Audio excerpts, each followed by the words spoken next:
আরেক হাদিসের মধ্যে আছে তবরানী শরীফের হাদিস, عن عبد الله بن قرط رضي الله تعالى عنه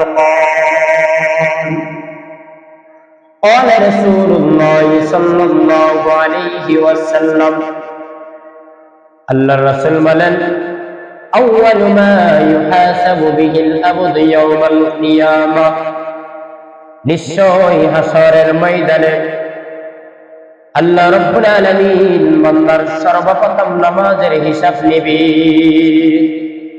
সর্বপ্রথম আল্লাহ তাআলা বান্দার নামাজের হিসাব নেবে।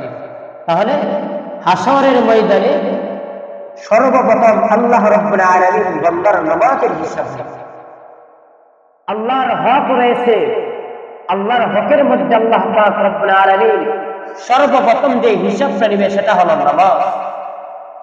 আল্লাহর রাসূল বলেন আসসালাতু ফাইন সালাহাত সালাহা সাইরু আমালিহি, যদি আমার কোন উম্মতের যদি পাঁচ ওয়াক্ত নামাজের আমল যদি ঠিক থাকে তাহলে তার বাকি সকল আমলও ঠিক থাকবে। আর যদি ওয়াইন ফাসাদাত ফাসাদা সাইরু আমালিহি, আর যদি পাঁচ ওয়াক্ত নামাজের যদি খারাপ হয়ে যায় তাহলে তার বাকি আমলগুলো খারাপ হয়ে যাবে। বাকি আমলগুলো খারাপ হয়ে যাবে। আপনি নামাজ ঠিক থাকলে বাকি আমলগুলো সব ঠিক হয়ে যাবে। আর যদি আপনার নামাজ ঠিক না থাকে তাহলে আপনার বাকি আমলগুলো ঠিক থাকবে না, সব খারাপ হয়ে যাবে। তাহলে হাসরের ময়দানে আপনি যদি নামাজ ঠিক থাকে তাহলে আপনার সমস্ত আমল ঠিক হয়ে যাবে।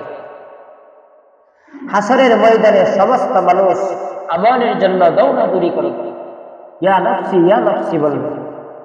এই জন্য কবি বলেন একটুখানি নেকের তরে রোজ হাসরের মাঠে দিন, বাবা গরুবে ছেলের পিছে ছেলে বাবার আগে দিন। একটুখানি নেকের তরে রোজ হাসরের মাঠে দিন, বাবা গরুবে ছেলের পিছে ছেলে বাবার আগে দিন। আহা তেমন কঠিন দিনেতে নামাজ তোমায় বলবে না, ঠিক মতে পড়িলে নামাজ জান্নাত তোমার ঠিকানা। আমার প্রাণের ভাই বোনেরা জলদি করে উঠে যাও, ওযু করে তাড়াতাড়ি নামাজ পড়তে লেগে যাও, ঠিক মতে পড়িলে নামাজ জান্নাত তোমার ঠিকানা। হাসরের ময়দানে সমস্ত মানুষ আমলের জন্য দৌড়াদৌড়ি করে, সবাই ইয়া নফসি বলতে থাকবে। বাবার কাছে ছেলে যাবে, ছেলের কাছে বাবা যাবে, শুধু আমলের জন্য নেকির জন্য দৌড়াদৌড়ি করে। বলে সেদিন যে ব্যক্তি নামাজ পড়বে আল্লাহ তাআলা ওই ব্যক্তিকে মুক্তি দিয়ে জান্নাতের মধ্যে প্রবেশ করাবে। সুবহানাল্লাহ। তাহলে হাসরের ময়দানেও নামাজের প্রয়োজন আছে।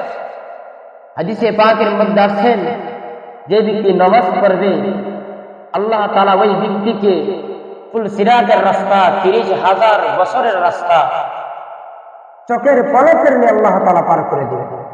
যে ব্যক্তি নামাজ পড়বে, দেখেন ফুল সিরাতের রাস্তা, যেখানে ফুল সিরাত কায়েম হবে সেখানে কি অবস্থা হবে দেখেন।